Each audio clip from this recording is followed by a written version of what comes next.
आप सबका अमरीन पाठशाला में स्वागत है। आपकी अपनी हिंदी टीचर आज नया टॉपिक लेकर प्रस्तुत हुई है जो भक्ति काल पार्ट 5 है।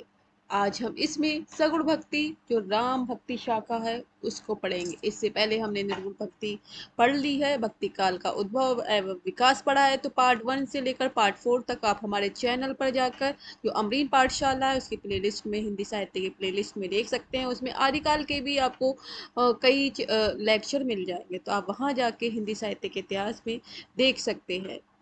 और यह जो क्लास है टीजीटी, पीजीटी, नेट, जेआरएफ अन्य हिंदी की सभी परीक्षाओं के लिए महत्वपूर्ण होने वाली है, तो इसे अच्छे से देखिए और लास्ट तक देखिए। आज हम पूरा सगुण भक्ति इस क्लास में पढ़ेंगे। जो सगुण भक्ति है राम भक्ति शाखा, तो राम भक्ति शाखा में कौन कौन से कवि आते हैं, कैसे उद्भव और विकास हुआ, इन सब को आज हम इसके बारे में जानेंगे। कवि कौन से, ये सारी चीजें आपको इस क्लास में पता चले।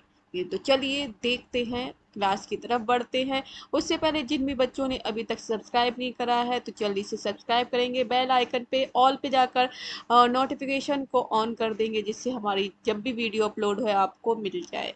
तो चलिए जल्दी से समय बर्बाद न करते हुए हम लिखते हैं सगुण धारा राम भक्ति शाखा। तो सगुण धारा सगुण भक्ति है, उसके बारे में पढ़ लेते हैं। तो सबसे पहले जो है अलवार भक्तों में षटकोप को राम भक्ति का प्रथम कवि माना जाता है। तो अलवार भक्तों में जो सबसे प्रथम कवि माने गए हैं राम भक्ति शाखा के अंतर्गत, तो षटकोप को प्रथम कवि माना गया है। इनकी पुस्तक सहस्त्र गीत में राम की उपासना का उल्लेख है। तो षटकोप की जो पुस्तक का नाम है सहस्त्र गीत, क्या नाम है, सहस्त्र गीत में ही हमारे राम की उपासना का उल्लेख मिलता है। सातवें अलवार, अगला पॉइंट है सातवें अलवार कुलशेखर भी राम के अनन्य भक्त थे। जो सातवें अलवार थे, अलवार भक्तों में षटकोप को माना जाता है, लेकिन सातवें नंबर पे जो आते कुलशेखर, उन्हें भी राम के भक्त माना जाता है। श्री संप्रदाय के आदि आचार्य रंगनाथ मुनि को राम भक्ति परंपरा का प्रथम आचार्य माना जाता। अब प्रथम आचार्य और प्रथम कवि जो है उसमें अलग है। प्रथम कवि कौन हो गए, आपके षटकोप हो गए, लेकिन आपके प्रथम आचार्य जो हो गए श्री संप्रदाय के हैं रंगनाथ मुनि। तो रंगनाथ मुनि को राम भक्ति परंपरा का प्रथम आचार्य माना जा रहा है और प्रथम कवि कौन है, षटकोप है। तो याद रखिए प्रथम कवि अलग है, प्रथम आचार्य अलग है। तो ये राम भक्ति के जो सगुण भक्ति है उसमें आपको देखने को मिलेगा। अगला पॉइंट है आपका श्री संप्रदाय में विष्णु और लक्ष्मी की उपासना मान्य है। श्री संप्रदाय जो है उसमें कौन है, विष्णु और लक्ष्मी की उपासना ही होती है। और उसी के प्रवर्तक जो एक कवि हैं रंगनाथ मुनि, ये राम भक्ति परंपरा के प्रथम आचार्य हैं। अब अगले पॉइंट की तरफ चल लेते हैं। आपको दिख रहा है रामानुजाचार्य ने अद्वैत वेदांत का खंडन करके विशिष्टाद्वैतवाद की स्थापना की है। तो आपके प्रवर्तक पूछ सकते हैं कि विशिष्टाद्वैतवाद के प्रवर्तक कौन है, किसने स्थापना की है, ये रामानुजाचार्य है। और विशिष्टाद्वैतवाद में बताया जाता है कि ब्रह्मा के ही अंश जगत के सारे प्राणी है। जो ब्रह्मा के ही अंश है, ब्रह्मा ने जिन्हें बनाया है, जो प्राणी है विश्व के, वह सभी ब्रह्मा के अंश ही है। दुनिया के जितने भी प्राणी हैं वह सब ब्रह्मा के अंश हैं।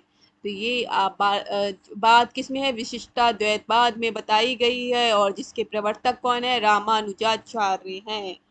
अब अगले पॉइंट में की तरफ आ जाते हैं। अलवार षटकोप के 5 पीढ़ी के पीछे रामानुजाचार्य आए। जो अलवार में हमारे षटकोप को पढ़ा है, प्रथम कवि रहे षटकोप, षटकोप प्रथम नंबर पे आए, और उसके बाद जो 5 पीढ़ी बदली है तो 5वें नंबर पे 1 2 3 4 5 नंबर पे रामानुजाचार्य आ जाते हैं। तो अलवार में सबसे पहले स्थान पर षटकोप आ रहे हैं कवि के रूप में, और 5वें नंबर पे रामानुजाचार्य हैं।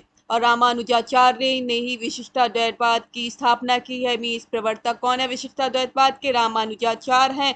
और इनके अनुसार, विशिष्टाद्वैतवाद के अनुसार, जगत के सारे प्राणी के अंतर्गत ब्रह्मा का अंश ही पाया जाता है। ब्रह्मा का अंश जगत के सारे प्राणियों में है। तो आप देख सकते हैं ये बात रामानुजाचार्य ने विशिष्टाद्वैतवाद में बताई है। रामानुजाचार्य को शेष या लक्ष्मण का अवतार माना जाता है। प्रश्न पूछा जाता है कि शेष या लक्ष्मण का अवतार किसे माना जाता है? रामानुजाचार्य को माना जाता है। ये आपको पॉइंट याद होना चाहिए। श्री संप्रदाय की प्रधान गद्दी तोताद्री में स्थापित है। तो प्रधान गद्दी श्री संप्रदाय की सबसे पहली जो प्रधान रही है गद्दी जो है कहाँ पर स्थापित की गई थी? तोताद्री एक जगह है, वहां पर स्थापित की गई थी। रामानुजाचार्य की 14वीं या 15वीं शिष्य परंपरा में सुप्रसिद्ध स्वामी रामानंद हुए हैं। रामानंद कबीर के ही गुरु का नाम है रामानंद। तो रामानुजाचार्य के जो शिष्य हैं, प्रसिद्ध जो शिष्य हैं वो रामानंद हुए हैं।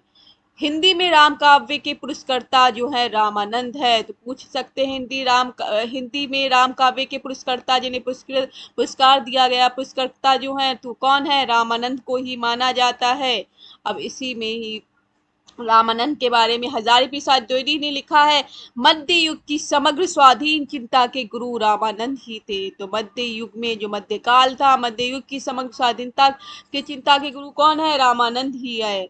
और रामानंद के का नाम राघवानंद है। याद रखिए कि राघवानंद का नाम आता है, आपको पूछा जाता है कि राघवानंद किसके गुरु थे? रामानंद के ही गुरु थे। और रामानंद के शिष्य कौन हो जाएंगे? वो कबीर दास जी हो जाएंगे। तो हजारी प्रसाद द्विवेदी ने रामानंद को आकाश धर्मा गुरु कहा है। कौन सा गुरु कहा है? आकाश धर्मा गुरु कहा है। तो याद रखिए आकाश धर्मा गुरु किसे कहा जाता है? रामानंद को कहा जाता है। राघवानंद ने उत्तर भारत में राम भक्ति का प्रवर्तन किया, परंतु इसे प्रतिष्ठित और प्रसारित रामानंद ने किया है। तो राघवानंद ने क्या है? उत्तर भारत में नॉर्थ इंडिया उसमें राम भक्ति का प्रवर्तन किया है, लेकिन उसे प्रतिष्ठित किया, उसे अच्छे लेवल पे पहुंचाने के लिए जो काम किया है, प्रसारित किया है, फैलाया है, रामानंद ने किया है। किसने किया है? रामानंद ने किया है। तो राघवानंद जो है रामानंद के गुरु हैं। अगले पॉइंट की तरफ चलते हैं। रामानंद 14वीं शती के वर्तमान थे। इनके रचित प्रमुख है वैष्णव मताब्ज भास्कर, दूसरा श्री रामार्चन पद्धति, योग चिंतामणि, राम रक्षा स्तोत्र, पांचवा आनंद भाष्य आदि। ये 5 ग्रंथ माने जाते हैं। अब अगले पॉइंट की तरफ आ जाते हैं। रामानंद रचित प्रमुख काव्य पंक्ति कौन कौन सी है? तो रामानंद की जो प्रमुख पंक्ति है, काव्य फेमस है, आपने सुनी होगी, जो आरती है, आरती की जो हनुमान लला की दुष्दलन रघुनाथ कला की, जाके भल भरते मही कांपे, रोग शोक जाके सिया न चापे। तो ये आप लोगों ने सुनी होगी। जो हम हनुमान जी की आरती है वो रामानंद ने ही लिखी है। और एक और पंक्ति आ जाती, कहाँ जाइयो धरी लागो रंग, मेरो चंचल मन भयो अपंग। तो ये भी पंक्ति फेमस ही है जो रामानंद द्वारा लिखी है। तो आप देख सकते हैं कितनी चीजें रामानंद ने लिखी है। रामानंद कबीर के गुरु माना जाते हैं। और रामानंद के जो गुरु राघवानंद है, जिन्होंने नॉर्थ भारत में भक्ति को क्या करा है? प्रवर्तन तो किया है, लेकिन प्रसार किया है रामानंद ने किया है राम भक्ति को। आगे आ जाते हैं। रामानंद ने रामावत संप्रदाय की स्थापना की। तो रामानंद ने कौन सी रामावत संप्रदाय की स्थापना की है? इस संप्रदाय के लोग बैरागी नाम से प्रसिद्ध हुए हैं। तो रामावत संप्रदाय के लोग किस नाम से जाने जाते हैं? बैरागी नाम से जाने जाते हैं। तो याद रखिए, इंपॉर्टेंट पॉइंट है। तो रामानंद कृत वैष्णव मताब्ज भास्कर में उनके शिष्य सुरसानंद ने 9 प्रश्न किए हैं। तो इनके जो वैष्णव मताब्ज भास्कर है, रामानंद ने जो लिखा है, उनके शिष्य सुरसानंद ने इसमें 9 प्रश्न की है, जिनके उत्तर में रामातरक मंत्र की विस्तृत व्याख्या, अहिंसा का महत्व इत्यादि विषय हैं। इसके प्रश्न उत्तर के जवाब में लिखे गए प्रश्न और उत्तर जो है उसके बारे में बताया गया है। अगला है रामानंद के 12 शिष्य। आचार्य शुक्ल ने हजारी प्रसाद द्विवेदी एवं रामकुमार वर्मा के अनुसार कौन कौन से शिष्य हो जाते हैं? 12। सबने अलग अलग नाम दी हैं। कौन कौन से नाम है वो जान लीजिए। ये इंपॉर्टेंट पॉइंट है कि आचार्य रामचंद्र शुक्ल ने कौन से 12 शिष्य बताए, हजारी प्रसाद द्विवेदी ने कौन से 12 बताए, और रामकुमार वर्मा ने कौन से बताए। तो देख लेते हैं। सबसे पहले आचार्य रामचंद्र शुक्ल ने बताए अनंतानंद, दूसरे नंबर पे सुकानंद, सुरसरानंद, नरिहानंद, भावानंद, पीपा, कबीरदास, सेन, धना, रैदास, पद्मावती, सुरसरी। ये 12 बताए हैं। और इसी तरह से जो हजारी प्रसाद द्विवेदी ने बताए हैं आशानंद, सुखानंद, सुरसरानंद, परमानंद, भवानंद, पीपा, कबीर, सेना, धन्ना, रैदास, महानंद, श्री आनंद को बताया है। और डॉक्टर राम कुमार वर्मा ने अनंतानंद, सुखानंद, सुरवरेशानंद, नरहरियानंद, भावानंद, योगानंद, पीपा, कबीर, सेन, धना, रैदास, पद्मावती को बताया। तो सब ने 12-12 जो शिष्य बताए अलग अलग बताए हैं, कुछ सेम है कुछ अलग हैं, तो आप देख सकते हैं, इन्हें याद कर लीजिए। अब अगले पॉइंट पे आ जाते हैं। हमारा जो अगला पॉइंट है वो देख लीजिए। अनंतानंद के शिष्य कृष्ण दास पैहारी सर्वप्रथम गलता अजमेर राज्य में रामानंद संप्रदाय की गद्दी स्थापित की। इन्होंने सबसे पहले जो रामानंद की गद्दी स्थापित की है रामानंद संप्रदाय की, तो अनंतानंद के जो शिष्य हैं कृष्ण दास, उन्होंने की है। रामानंद रामानंदी संप्रदाय में गलता को उत्तर भारत का उत्तर तोतादरी कहा जाता है। उत्तर भारत का उत्तर तोतादरी कहा गया है। अगला बोला गया गलता में पहले नाथपंथी योगियों का अधिकार था। जो आता है सबसे पहले उसमें किसमें नाथपंथी योगियों का अधिकार रहा है। अजमेर के राजा पृथ्वीराज पहरी जी के शिष्य बने। पहारी के दो प्रसिद्ध शिष्य हुए हैं, अग्रदास और कीलहदास। तो जो शिष्य रहे पहारी के दो प्रसिद्ध कौन कौन से हैं, अग्रदास रहे और कीलहदास रहे। और कीलहदास ने राम भक्ति में योगाभ्यास का मेल एक एक तपसी शाखा की स्थापना की है। तो कीलेदास ने क्या करा है, राम भक्ति में योगाभ्यास करके का मेल करके एक तपसी शाखा की स्थापना कर दी है। तो राम भक्ति की में योग अभ्यास को मिलाकर एक तपसी शाखा का निर्माण कर दिया है, बना दिया है। तो कीलेदास ने ये बनाया है तपसी शाखा को। और कीलेदास के शिष्य द्वारकादास थे। इनके संबंध में नाभादास ने भक्तमाल में लिखा है, अष्टांग योग तंत्र त्यागियो द्वारकादास जाने दूनी। तो ये बात कही है। अग्रदास ने राम भक्ति परंपरा में रसिक का समावेश कर रसिक संप्रदाय की स्थापना की। तो रसिक संप्रदाय की स्थापना अग्रदास ने की है। रसिक संप्रदाय के प्रमुख कवि कौन कौन से हैं वो देख लेते हैं। बालकृष्ण बाल अली, रसमाल रसमाला, राम शरण प्रेमकली, प्रयागदास, राम गुलाम द्विवेदी, रीवा नरेश महाराज, रघुराज सिंह, ये आपको मिल जाएंगे। 5 आपके फेमस हैं।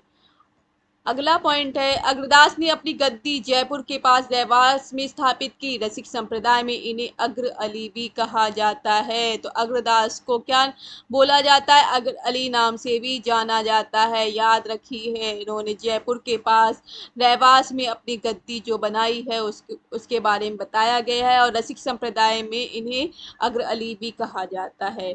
अग्रदास द्वारा रचित ग्रंथ कौन कौन से है वो जान लेते हैं। पुस्तक और उसका विषय वस्तु जान लेते हैं। सबसे पहले आ जाता है हितोपदेश, उपखाना, बावनी, ध्यान मंजरी। तो अब विषय वस्तु तो इसके है ही नहीं, हितोपदेश उपखाना बावनी की पुस्तक है।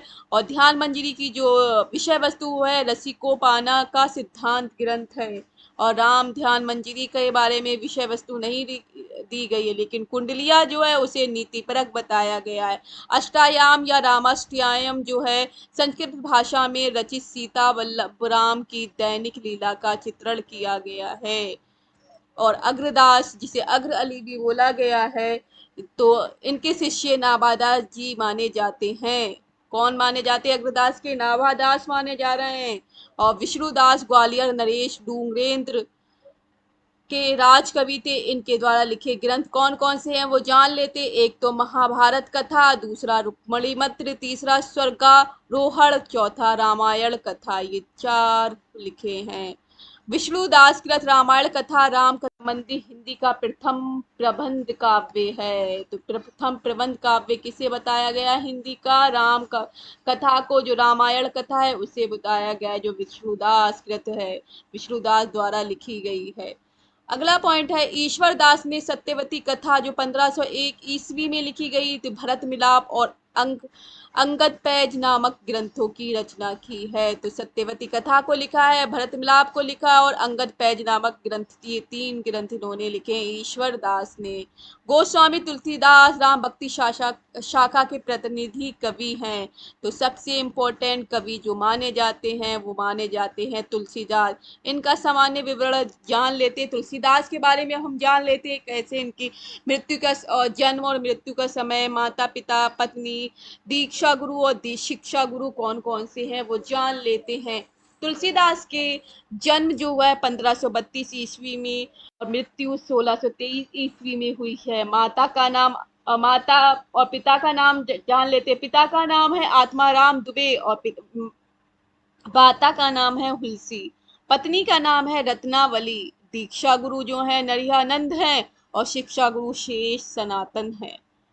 तुलसीदास के जन्म स्थान के विषय में मतभेद हैं जो निम्नलिखित है। किसने क्या क्या माना है, कहाँ का स्थान माना है, सबसे पहले जान लेते हैं। जो सूकर खेत जिसे सोरो बोलाता है, तो उत्तर प्रदेश का जिला है एटा, वहाँ पर सोरो नाम की एक जगह है जिसे सूकर खेत भी कहते हैं, उसे माना है। किन किन लोगों ने माना है तुलसीदास के यहाँ पर जन्म हुआ है, तो माना है लाला सीताराम ने, गौरी शंकर द्विवेदी ने, हजारी प्रसाद द्विवेदी ने, राम नरेश त्रिपाठी ने, रामदत्त भारद्वाज ने, गणपति चंद्र गुप्त ने। इन लोगों ने माना है। हजारी प्रसाद द्विवेदी और राम नरेश त्रिपाठी का अच्छे से याद कर लीजिए। हजारी प्रसाद द्विवेदी और राम नरेश त्रिपाठी ने सूकर के सोरो और जिला एटा को माना है। और आगे देख लेते हैं राजापुर जिला बांदा को किस किसने माना है कि यहाँ पर ये इनका जन्म हुआ है तुलसीदास जी का, तो इन लोगों ने माना है। बेनी माधव दास ने, महात्मा रघुवर दास ने, शिव सिंह सेंगर ने, राम गुलाम द्विवेदी ने, आचार्य रामचंद्र शुक्ल ने। तो याद कर लीजिए, आचार्य रामचंद्र शुक्ल और शिव सिंह सेंगर ने राजापुर को माना है और हजारी प्रसाद द्विवेदी, राम नरेश त्रिपाठी ने सूकर के सोरो जिला एटा को माना है। ये इनके विचार के किए गए हैं। आप देख सकते हैं 2 स्थानों के बारे में मतभेद है।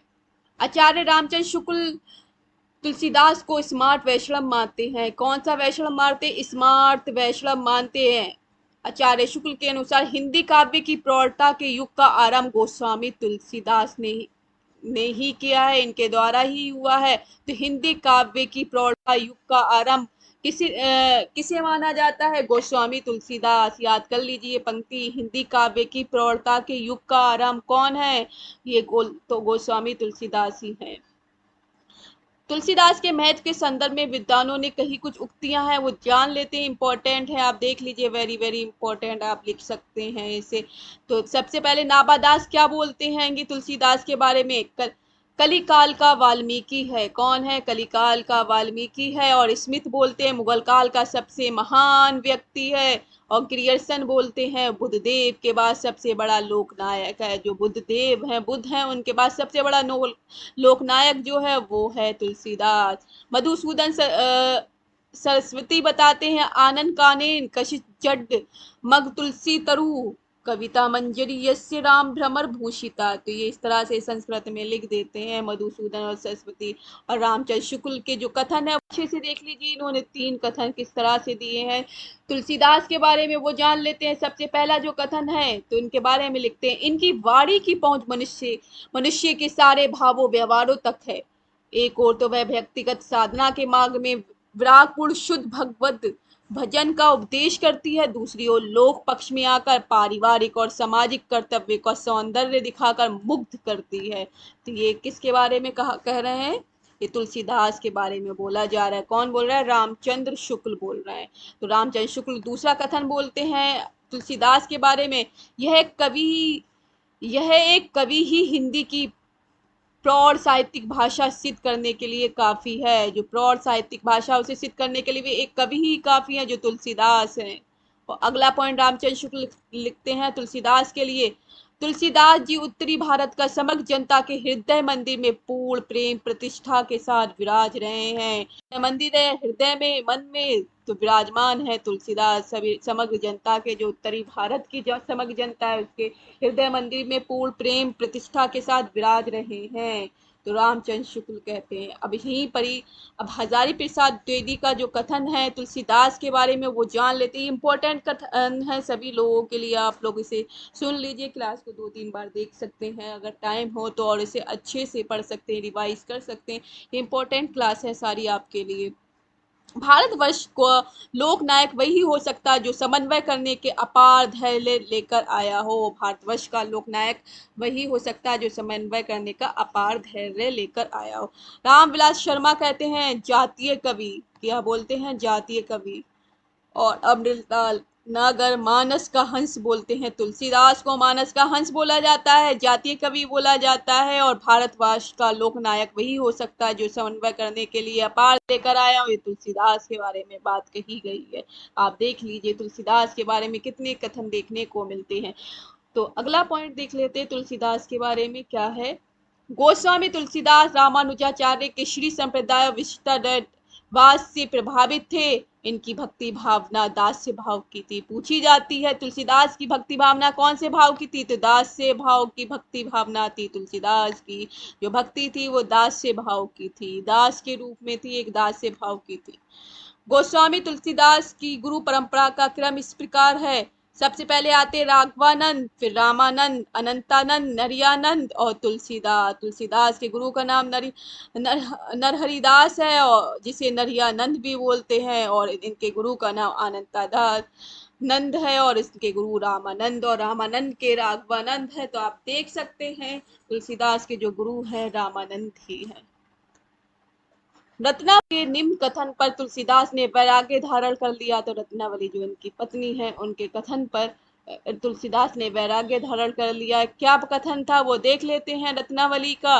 लाज न लागत आपको दौरे आयु साथ, धिक धिक ऐसे प्रेम को कहाँ कहूँ मैं नाथ। अस्ति चर में ध्येय ममता में जैसी प्रीति, जैसी तेजी जो श्री राम में होती न तो भव भीति। तो यहाँ पर कुछ वो बोल रही है, इसलिए उन्होंने उसके बाद से वैराग्य को धारण कर लिया था। गोस्वामी तुलसीदास के स्नेही मित्रों में नवाब अब्दुल रहीम खान खाना, महाराज मान सिंह, नाभादास, मधुसूदन सरस्वती और टोडरमल का नाम प्रसिद्ध है। तो यहाँ पर मुगल काल के बारे में बताया जा रहा है कि मुगल काल में जब अकबर का समय था तभी तुलसीदास जी थे, और उनके जो मित्र रहे हैं तो अकबर के जो नवरत्न थे, कुछ नवरत्नों में भी इनके मित्र है, जैसे अब्दुल रहीम खाना, महाराज मानसिंह हो गए, नाबादास, मधुसूदन सरस्वती और टोडरमल जो थे। टोडरमल भी के नवरत्नों में आते हैं अकबर के, तो टोडरमल आते हैं, मानसिंह आते हैं, और अब्दुल रहीम खान खाना इनके नवरत्नों में एक है। तो इन्हीं के बारे में बात की गई है। अकबर का समय चल रहा है, उस समय तुलसीदास हैं। जब टोडरमल की मृत्यु होती है, टोडर की मृत्यु पर तुलसीदास ने कई दोहे लिखे हैं जो निम्न हैं। तो यहाँ पर जो प्रसिद्ध दोहा आ जाता है टोडरमल की मृत्यु पर, तुलसीदास ने जो कहा है वो क्या है। चार गांव को ठाकरो मन को महामही, तुलसी या कलिकाल में अथाए टोडर दीप। राम धाम टोडर गए तुलसी भय असोच, जियबो गीत पुनीत बिनु यह जानी संकोच। तो जब मृत्यु होती है कि राम धाम टोडर चले जाते हैं, तुलसी भी सोच में पड़ जाते हैं, वो गुमसुम है। इसी तरह से वो किस तरह से वो टोडरमल के बारे में उनकी मृत्यु के समय लिख रहे हैं। रहीम दास ने तुलसी के संदर्भ में निम्न दोहा का, जो रहीम है रहीम अब्दुल रहीम खान खाना, उन्होंने तुलसी के संदर्भ में क्या दोहा लिखा है वो देख लेते। सुरतीय नर्तीय नागतीय सब चाहती अस होए तुलसीदास, गोद लिए हुलसी फिरे तुलसी सो सुत होए रहीम दास। गोद लिए हुए पुत्र है हुलसी फिरे और तुलसी सो सुत हुए रहीमदास जी के बारे में ये कहा गया है। गोस्वामी तुलसी कृत 12 ग्रंथों को ही प्रमाणिक माना गया है। इसमें 5 बड़े और 7 छोटे हैं। तो गोस्वामी तुलसीदास के 12 ग्रंथों को ही प्रमाणिक मानते हैं, जिसमें 5 बड़े और 7 छोटे ग्रंथ हैं। तो 5, 7 और 12 हो जाते हैं आपके। डॉक्टर उदय बहादुर सिंह के अनुसार गोस्वामी तुलसीदास की रचनाएं काल क्रमानुसार निम्नलिखित हैं। तो बच्चों ये बहुत इंपॉर्टेंट है। 12 कौन कौन सी हैं वो देख लीजिए। काल क्रम अनुसार ही दी हुई हैं तो आपको याद होना चाहिए। वैराग्य संदीपनी, नामज्ञा प्रश्न, रामलला नहुचू, जानकी मंगल, रामचरितमानस, पार्वती मंगल, कृष्ण गीतावली, गीतावली पदावली, जिसे रामायण भी को बोला गया है। विनय पत्रिका, जिसे विनयवली या राम गीतावली बोला जाता है। दोहावली बरवै रामायण, जो बरवा है कवितावली या कवितावली हनुमान बाहुक समेत जो है कवितावली के अंतर्गत ही आता है। तो ये 12 आपको मिल जाएंगे। सबसे स्टार्टिंग में वैराग्य संपरी, पहले नंबर पे वैराग्य संदीपनी आती है और अंतिम नंबर पे कवितावली आती है, जिसे हनुमान बाहुक भी बोला जाता है। तो आप ध्यान रखिए। तुलसी की 5 लघु कृतियों में के नाम इस तरह से देख सकते हैं। वैराग्य संदीपनी, रामलला, नहुचू, जानकी मंगल, पार्वती मंगल और बरवे रामायण को पंचरत्न कहा जाता है। पूछ सकते हैं तुलसी के पंचरत्न कौन कौन सी पुस्तकें या पंचरत्न कौन कौन से हैं। पंचरत्न आपको पता होना चाहिए। 5 कौन कौन से हैं। पहले नंबर पे वैराग्य संदीपनी है, दूसरा रामलला, नहुचू, जानकी मंगल, चौथा पार्वती मंगल और बरवे रामायण। ये 5वां आपका हो जाता है। आगे देख लेते हैं। कृष्णदत्त मिश्र ने अपनी पुस्तक गौतम चंद्रिका में तुलसीदास की रचनाओं के अष्टांग योग का उल्लेख किया। ये 8 अंग कौन कौन से हैं देख लीजिए। राम गीतावली, दूसरे नंबर पे पदावली, तीसरा कृष्ण गीतावली, चौथा नंबर पे बरवे आ जाता है और 5वें नंबर पे दोहावली और 6ठे नंबर पे सुगुन माला, 7वें नंबर पे कवितावली और 8वां सोहिलो मंगल। तो ये 8 अष्टायोग है। कृष्णदत्त मिश्र ने अपनी पुस्तक में गौतम चंद्रिका में लिखा है। ये 8 अंग हैं। तुलसीदास की रचनाओं के अष्टायांग का उल्लेख किया जाता है इसमें। तुलसीदास की प्रथम रचना वैराग्य संदीपनी तथा अंतिम रचना कवितावली को माना जाता है। कवितावली के परिष्कृत में हनुमान भावुक भी संलग्न है। जो हनुमान भावुक है इसमें संलग्न किया गया है, इकट्ठा किया गया, कवितावली में ही किया गया है। लेकिन कुछ विद्वान रामलला, नहुचू को प्रथम कृति मानते हैं, लेकिन सबसे इम्पोर्टेंट वैराग्य संदीपनी को ही माना जाता है। लेकिन कुछ विद्वान का कहना है कि रामलला, नहुचू को प्रथम मानना चाहिए।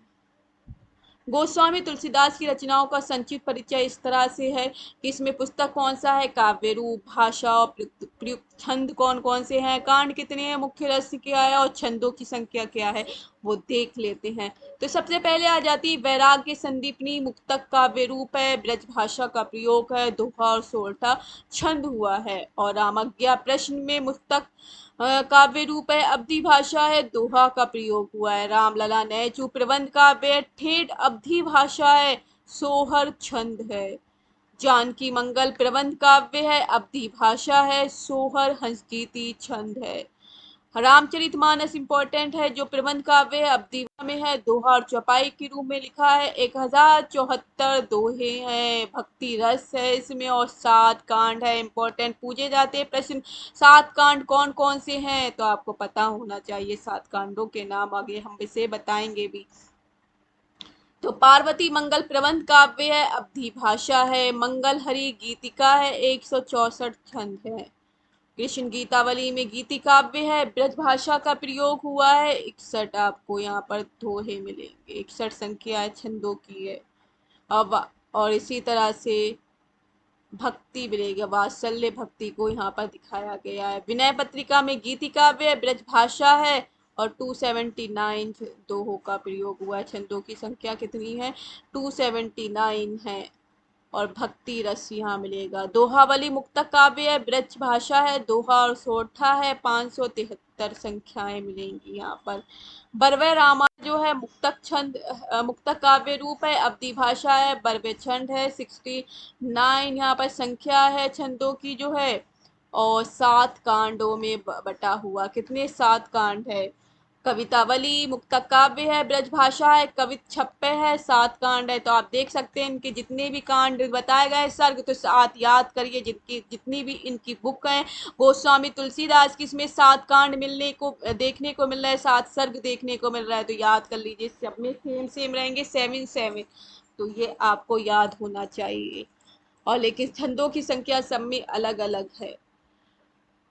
रामचरितमानस की रचना संवत 1631 में चैत्र शुक्ल नाम राम नवमी मंगलवार को हुआ। इसकी रचना में कुल 2 वर्ष 7 महीना 26 दिन लगा। तो में 2 वर्ष 2.5 साल से भी ज्यादा लगा है इसमें। और रामज्ञा प्रश्न एक ज्योतिष ग्रंथ है, जो ज्योतिषी विद्या के बारे में बताया जाता है। जो रामज्ञा प्रश्न में और कृष्ण गीतावली में गोस्वामी ने कृष्ण से संबंधित पदों की रचना की तथा पार्वती मंगल में पार्वती और शिव के विवाह का वर्णन किया है। रामचरितमानस और कवितावली में गोस्वामी ने कलिकाल का वर्णन किया है और कवितावली में बनारस जो काशी के तत्कालीन समय में फैले महामारी का वर्णन उत्तरकांड में किया गया है। कवितावली के उत्तरकांड में किया गया, इसमें 7 कांड है। तुलसीदास ने अपनी बाहु रोग से मुक्ति के लिए हनुमान बाहुक की रचना की कि अपने उनके बाहु में जो रोग था उसे मुक्ति के लिए हनुमान बाहुक की रचना कर डालते हैं।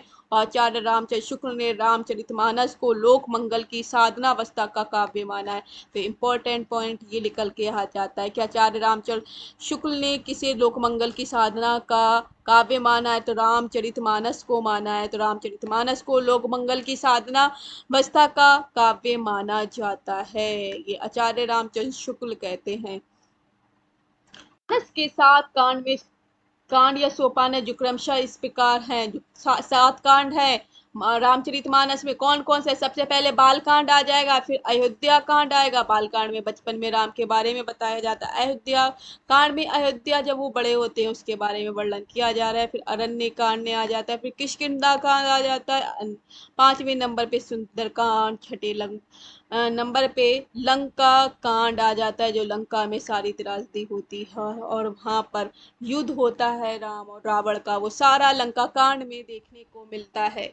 और उत्तरकांड सबसे, जब वो वापस आ जाते तो उत्तरकांड आ जाता है। तो ये सबसे लास्ट वाला उत्तरकांड आएगा और सबसे पहले वाला बालकांड हैगा। तो अयोध्या कांड को रामचरितमानस का हृदय स्थल कहा गया है। जो अयोध्या कांड है, जो अयोध्या में बताया गया है, बाल कांड के बाद जो अयोध्या कांड आता है सेकंड नंबर वाला, उसे रामचरितमानस का हृदय स्थल का है कि ये हृदय दिल है। रामचरितमानस जो कविता है उसका दिल कौन सा कांड है पूछ सकते हैं, हृदय कौन सा है, हर्ट कौन सा है, तो वो अयोध्या कांड हो जाएगा। चित्रकूट सभा को आचार्य रामचंद्र शुक्ल ने एक आध्यात्मिक घटना की संज्ञा प्रदान की है। इस कांड की चित्रकूट सभा जो होती है उसमें आचार्य रामचंद्र शुक्ल ने एक आध्यात्मिक घटना को बताया है। और चित्रकूट सभा में वैद नीति, लोक नीति एवं राजनीति तीनों का समन्वय दिखाई देता है। 3 चीजें दिखाई देती हैं चित्रकूट सभा में। वैद नीति भी वेद द्वारा नीति जो होती है, लोक सामाजिक नीति और राजनीति जो होती है, इन तीनों नीतियों के बारे में दिखाया गया, इन तीनों का समन्वय एक साथ दिखाया गया है। रामचरितमानस की रचना गोस्वामी ने स्वायत्ता सुखाय के साथ साथ लोकहित एवं लोकमंगल के लिए किया है। रामचरितमानस के मार्मिक स्थल निम्नलिखित है। राम का अयोध्या त्याग और पथिक के रूप में वनगमन, चित्रकूट में राम और भरत का मिलन, शबरी का आदित्य, लक्ष्मण शक्ति लगने पर राम का विलाप, जब वो मूर्छित हो जाते हैं तो लक्ष्मण को शक्ति लगती है, वो मरने जैसी स्थिति हो जाती तब वो विलाप करते हैं, वो स्थिति जो मार्मिक स्थल दिखाए गए हैं, भरत की प्रतीक्षा इत्यादि सब मार्मिक रूप से इसमें चित्रित किया गया है। तुलसीदास ने रामचरितमानस की कल्पना मानसरोवर के रूपक के रूप में की है, जिसमें 7 कांड के रूप में 7 सोपान तथा 4 वक्ता के रूप में 4 घाट हैं। तो आप देख सकते हैं 4 वक्ता के रूप में 4 घाट दिखाई दिए हैं। सप्त सोपान मानस के 4 घाटों का संचित विवरण इस प्रकार है। तो आप देख सकते हैं रामचरितमानस है, राम यश जल से परिपूर्ण रामचरितमानस है। इसके साथ 4 कांड कौन कौन से हैं आप वो देख लीजिए, यहाँ पर बताए गए हैं। शिव पार्वती संवाद आ जाता है, ज्ञान घाट जो राजघाट पे है, प्रथम वक्ता और श्रोता है। शाक शाक भुषुंडी गरुड़ संवाद, गरुड़ के साथ संवाद किया है। उपासना घाट और पनघट है यहाँ पर। तुलसी सन संवाद है, प्रपत्ति घाट गाय घाट है। तो घाट के बारे में बताएगा कौन सा घाट है। याज्ञवल्क्य के भारद्वाज संवाद, जो भारद्वाज के साथ संवाद किया जाता है, कर्म घाट है। पंचायती घाट, कर्म घाट और पंचायती घाट यहाँ पर दिखाया जा रहा है। तो ये 4 आप देख सकते हैं, 4 घाटों का संक्षिप्त विवरण है। 4 घाट कौन कौन से? उपासना घाट जिसे पनघट भी बोलते हैं, ज्ञान घाट जिसे राजघाट भी बोलते हैं, प्रपत्ति घाट जिसे गाय घाट बोला गया है, कर्म घाट जिसे पंचायती घाट बोला है। तो ये 4 घाटों का वर्णन यहाँ देखने को मिला है। मानस जो रामचरित मानस है उसके रूपक जो है तुलसी साहित्य का सबसे बड़ा रूपक है। मानस रूपक तुलसी साहित्य का सबसे बड़ा रूपक है। अब तुलसी को कौन कौन सी उपाधियां मिली हैं वो देख लेते, कौन कौन सी उपाधियां मिली हैं वो जल्दी से जान लेते हैं उपाधियों के बारे में। लाला भगवती दीन और सिंह ने, डॉक्टर बच्चन सिंह है, उन्होंने बोला है रूपकों का बादशाह, और आचार्य रामचंद्र शुक्ल ने अनुप्रास का बादशाह, और उदय भानु सिंह ने उत्प्रेक्षाओं का बादशाह बोला है। तो बादशाह बादशाह सब में आ रहा है, रूपकों का बादशाह, अनुप्रास का बादशाह और प्रेक्षाओं का बादशाह बोला है। तो इन्होंने अनुप्रास अलंकार का बहुत प्रयोग किया, इसलिए अनुप्रास का बादशाह बोला है। रूपकों का बहुत प्रयोग किया तो इसलिए रूपकों का बादशाह। उत्प्रेक्षा अलंकार का बहुत ज्यादा प्रयोग किया, इसलिए उत्प्रेक्षाओं का बादशाह भी इन्हें बोला गया है। आचार्य हजारी प्रसाद द्विवेदी ने लिखा है तुलसी का संपूर्ण काव्य समन्वय की विराट चेष्टा है। तो संपूर्ण काव्य समन्वय, जिसमें समन्वय होता है, सारी चीजों का समन्वय एक साथ दिखाया जाता है, मिलन दिखाया जाता है, उनका एक विराट चेष्टा के रूप में दिखाया गया है। रामचरितमानस पर सर्वाधिक प्रभाव, जो सर्वाधिक सबसे ज्यादा प्रभाव पड़ा, अध्यात्म रामायण का पड़ा है। तुलसीदास ने सर्वप्रथम मानस को रसखान को सुनाया। तो अब प्रश्न बनता है यहाँ पर कि तुलसीदास ने सबसे पहले रामचरितमानस को किसे सुनाया था? तो रसखान जो थे उनको सुनाया था। किसे? रसखान को सुनाया है। रामचरितमानस की प्रथम टीका, जो इस पर टीका की गई है, टीकाएं लिखी जाती हैं, क्रिटिज्म जिसे बोलते हैं, वो जो टीकाएं लिखी गई, आलोचनाएं, टीका मतलब आलोचनाएं, जो आलोचना लिखी गई अयोध्या के बाबा रामचरण दास ने लिखी, जो आलोचना की रामचरण दास ने लिखी है। रामचरितमानस के संदर्भ में रहीमदास ने लिखा है रामचरितमानस विमल संतान जीवन प्राण, हिंदुवान का वेद सम यवन ही प्रकट कुरान। तो ये सारी चीजें रामचरितमानस के बारे में रहीमदास जी लिखते हैं। अब देख लेते हैं हम, यहाँ पर तुलसीदास का खत्म हो जाता है। अब आ जाते हैं भिखारी दास के बारे में। भिखारी दास ने जो तुलसीदास के बारे में लिखा है वो देख लेते हैं। भिखारी दास तुलसीदास के बारे में लिख रहे हैं, तुलसी गंग दुवो भय सुखीवन सरदार, इनके काव्य में मिली भाषा विविध प्रकार की, इनके काव्य में जो भाषा मिलती है अनेक प्रकार की मिलती है।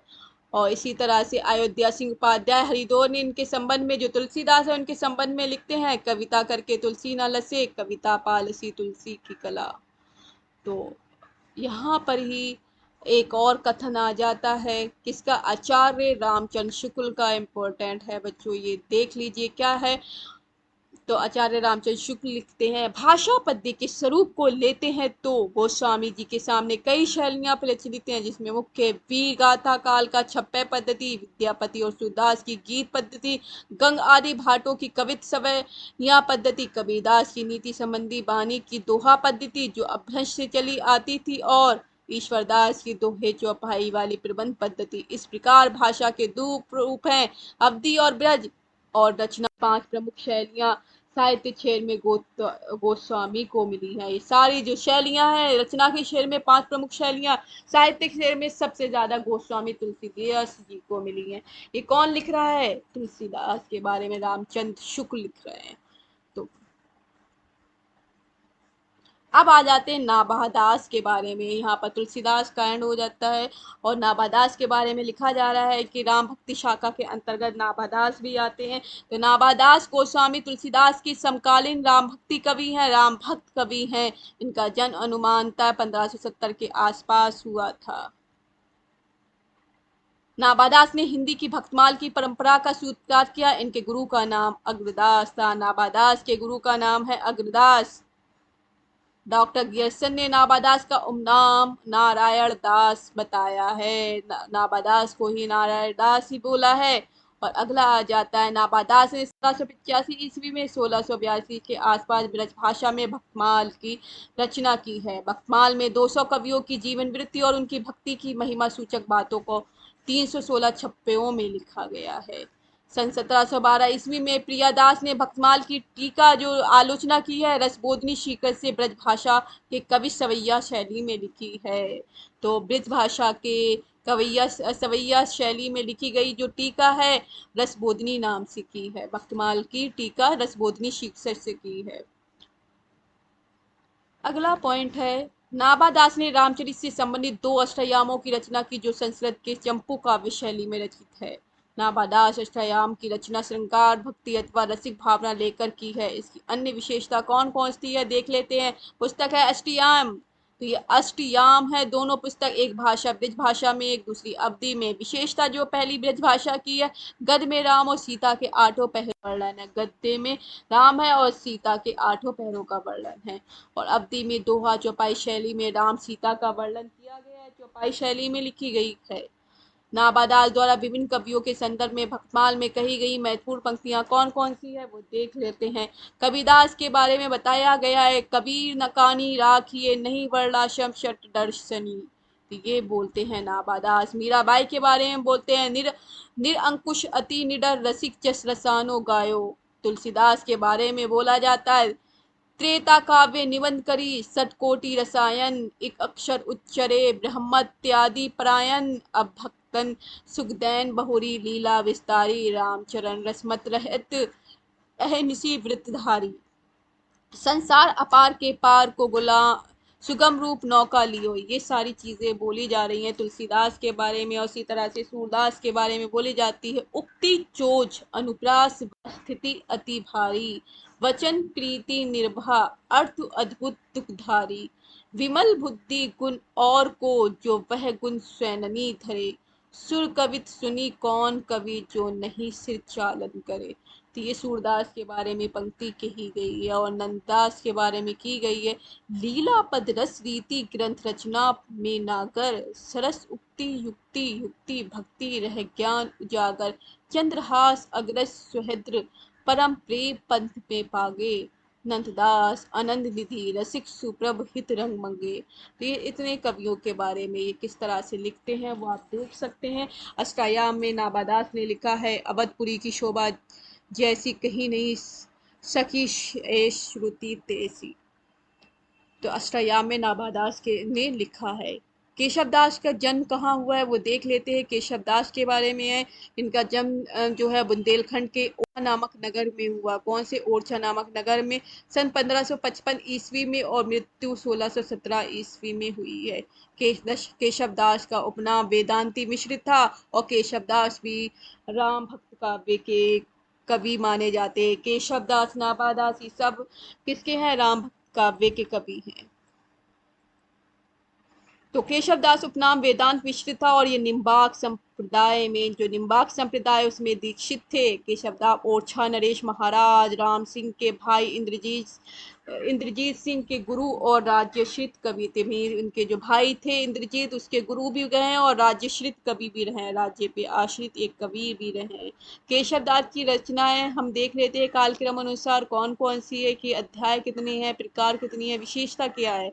तो इनकी सबसे पहली आ जाती है रसिक प्रिया, 1591 ईस्वी में। 16 प्रभाव है। रीति ग्रंथ है। रस जो है श्रृंगार का वर्णन है, श्रृंगार रस है। रामचंद्रिका में 1601 में 39 प्रकाश जो हैं अध्याय हैं। प्रबंध काव्य राम के चरित्र पर आधारित है। कवि प्रिया में 1601 में 16 प्रकाश हैं। नीति ग्रंथ है, अलंकारों का वर्णन है। रतन बावनी में 1607 में है, 53 छंद है। प्रबंध प्रकार है, डिंगल शैली का एक राजनीतिक ग्रंथ है। वीर सिंह देव चरित 1607 में 33 प्रकाश है। प्रबंधन है, वीर सिंह देव पर आधारित ऐतिहासिक काव्य है। विज्ञान गीता 1610 21 प्रभाव। प्रबंध प्रबोध चंद्रोदय का अनुवाद है। जहांगीर जस चंद्रिका प्रबंध जहांगीर के दरबार का वर्णन है। नक्शिक रीति ग्रंथ है, राधा के अंगों उपांगों का वर्णन है। छंदमाल में रीति ग्रंथ है, छंदों का वर्णन किया गया है। तो आप देख सकते हैं किस तरह से केशवदास की पुस्तकें हैं। रसिक प्रिया, रामचंद्रिका, कवि प्रिया, रतन बावनी, वीर सिंह देव, ज्ञान गीता, जहांगीर जस चंद्रिका, नक्शिक और छंदमाल, ये सारी आपको कविताएं देखने को, इनकी जो किताबें हैं, पुस्तकें हैं, कृत हैं, वो देखने को मिलती हैं। अब देख लेते आचार्य विश्वनाथ प्रसाद मिश्र ने, डॉक्टर नगेंद्र और गणपति चंद्र गुप्त प्रभावृत्ति विद्वानों ने केशवदास को हिंदी में रीति काव्य का प्रवर्तक माना है। कवि प्रिया रीति ग्रंथ की रचना इंद्रजीत सिंह की एक निष्ठ प्रेमिका गणिका जो वेश्या के रूप में थी, प्रवीण राय की शिक्षा देने के लिए की गई थी। आचार्य रामचंद्र शुक्ल केशव को अलंकारवादी मानते हैं। केशवदास ने स्वयं लिखा है, यद्यपि सुजति सुलक्षणी सुवरन सरस सुव्रत भूषण बिनु न विराजई कविता विनीत मित केशवदास भामा दंडी और उद्भट के अनुयायी थे। तो याद रखिए, इंपॉर्टेंट पॉइंट है, किसके अनुयायी रहे? भामा के, दंडी के और उद्भट के अनुयायी रहे। इंपॉर्टेंट पॉइंट है ये आपके लिए। ऐसा माना जाता है कि केशवदास ने रामचंद्रिका की रचना तुलसीदास के रामचरितमानस की प्रतिस्पर्धा, जो प्रतियोगिता होती है, कंपटीशन है, उसमें एक साथ में कर डाली थी। गुमान कवि ने रामचंद्रिका की प्रतिस्पर्धा में कृष्ण चंद्रिका लिखी है। जो गुमान कवि हैं उन्हें रामचंद्रिका की प्रतिस्पर्धा में अब क्या कर दिया है? कृष्ण चंद्रिका को लिख दिया है। आचार्य रामचंद्र शुक्ल ने केशवदास की कटु आलोचना की है, क्रिटिसिज्म की है, आलोचना की है, करते हुए लिखते हैं कि केशवदास को कवि हृदय नहीं मिला था। केशवदास के पास कवि का हृदय नहीं था, उनमें वैसे हृदयता और भावुकता न थी जो एक कवि में होना चाहिए।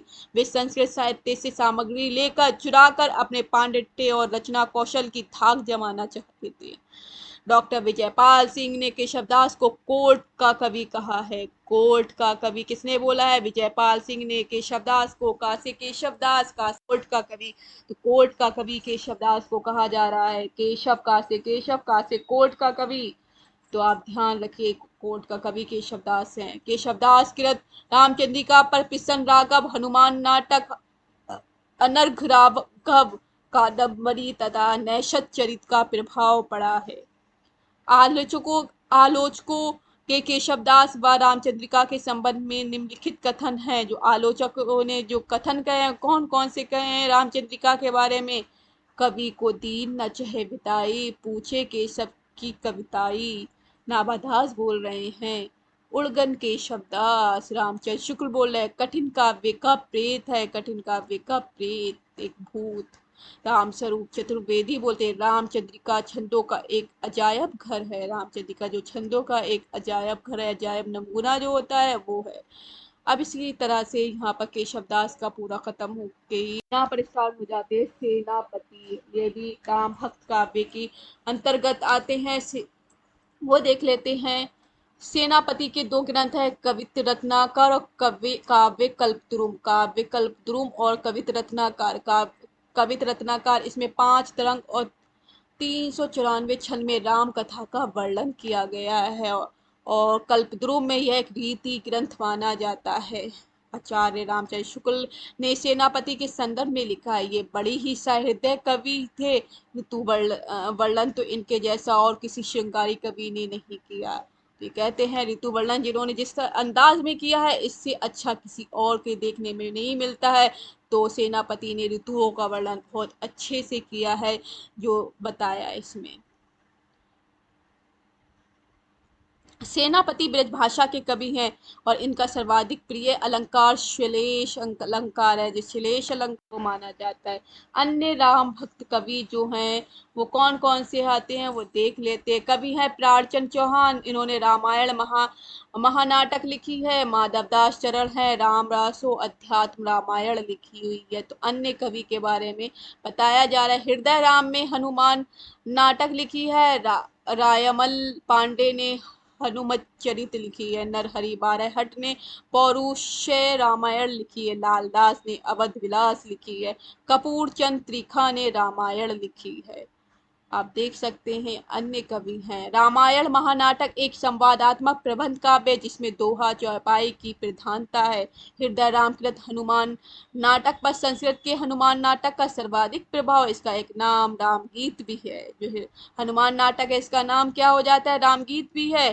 पौरुषे रामायण नरहरिकृत चतुर वक्षति अवतार चरित नामक विशाल ग्रंथ का एक अंश। पूर्चंद त्रिखा कृत रामायण गुरुलिपि में लिखी 145 छंदों की ब्रज भाषा की कृति है। तो आप देख सकते हैं यहाँ पर किस तरह से यहाँ पर चीजें बताई गई हैं। अन्य कवियों के बारे में बताया गया है। इसी तरह से जो अन्य इम्पोर्टेंट पॉइंट है वो देख लीजिए। रविन्द्रनाथ टैगोर ने लिखा है, वाल्मीकि ने सर्वप्रथम नर काव्य का प्रवर्तन किया। मीराबाई के एक पत्र के जवाब में गोस्वामी तुलसीदास ने निम्नलिखित पद कहे जो विनय पत्रिका में कहे गए हैं। जाके प्रिय ननाम बदेही तज तजिए ताही कोठी बैरी सम यद्यपि परम स्नेही। अंग्रेज भाषा वैज्ञानिक बिम्स ने तुलसी की भाषा को पुरानी बैसवाड़ी कहा। ये इंपॉर्टेंट पॉइंट पूछ सकते हैं। पुरानी बैसवाड़ी भाषा किसे कहा गया है, किसकी भाषा को कहा है? तुलसीदास की भाषा को कहा है। किस वैज्ञानिक ने कहा है? बिम्स वैज्ञानिक ने कहा है। तो ये इंपॉर्टेंट पॉइंट से आज हमारा सगुण भक्ति जो है पूरा हो गया है। इसमें अन्य कवि कौन से रहे हैं? केशवदास, रामादास, ये अग्रदास जो हैं हमने सारे पढ़े हैं। इंपॉर्टेंट तुलसीदास को ही माना गया है। तो बच्चों आपने ये जाना किस तरह से ये इंपॉर्टेंट पॉइंट्स रहे हैं। तो हम इसी तरह से अगले वीडियो में लेकर आएंगे और हम भक्ति काल का पार्ट 6 लेके आएंगे, जिसमें अब कृष्ण भक्ति शाखा को पढ़ेंगे। तो बच्चों इसी तरह से हमारे चैनल को सब्सक्राइब करिए, लाइक करिए वीडियो को और अपने साथियों को शेयर करिए, जिससे हमारी वीडियो का लाभ उठा पाएँ। ये आपके नेट ज़्यादा और जितनी भी परीक्षाएं हैं हिंदी की सभी के लिए बहुत महत्वपूर्ण है। तो बच्चों जहां आप रहें खुश रहें, आबाद रहें, मस्त रहें। हम अगली क्लास में मिलेंगे। जय हिंद, जय भारत।